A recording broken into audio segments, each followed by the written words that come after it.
From the Detroit Free Press, I'm Robin Chan with today's Voice Briefing. It's Thursday, March 27th, 2025.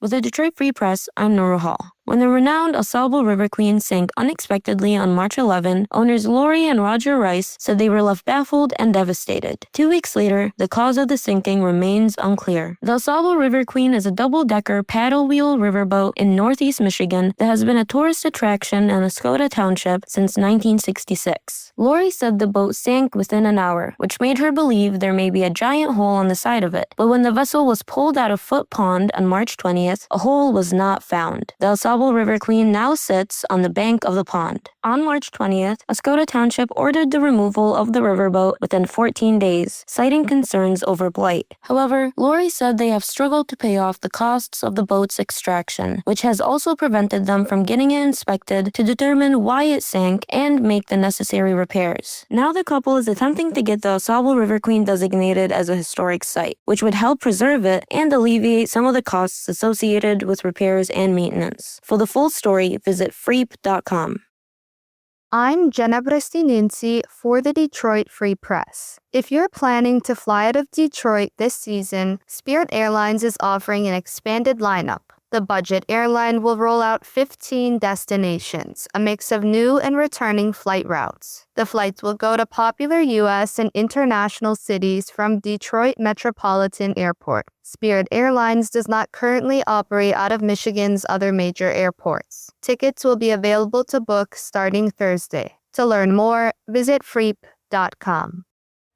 Hey everybody, this is Tony Garcia, Michigan basketball and football writer for the Detroit Free Press. The Hoops team is moving on to the Sweet 16 in Atlanta after winning what they've dubbed the Denver Invitational. We discuss their incredible weekend, plus look ahead to what is sure to be a thrilling Sweet 16 and possibly Elite 8 matchup. Here's a snippet of what we discussed.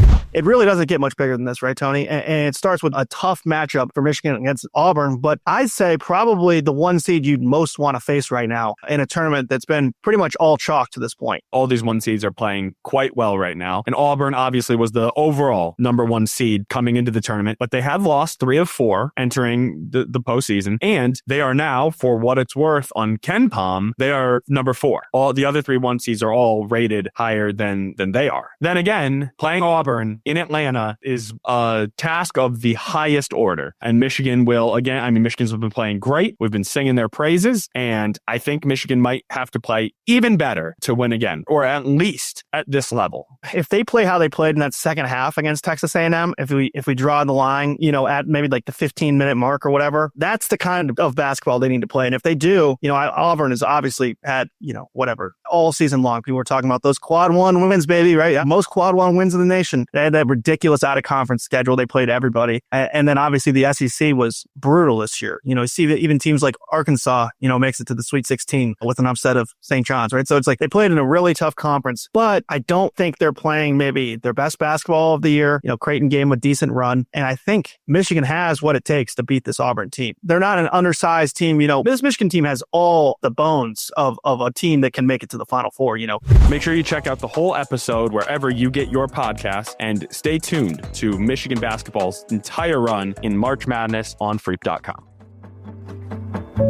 Find more from the Detroit Free Press on freep.com. That's freep.com. Thank you for listening, and you'll hear more from us tomorrow.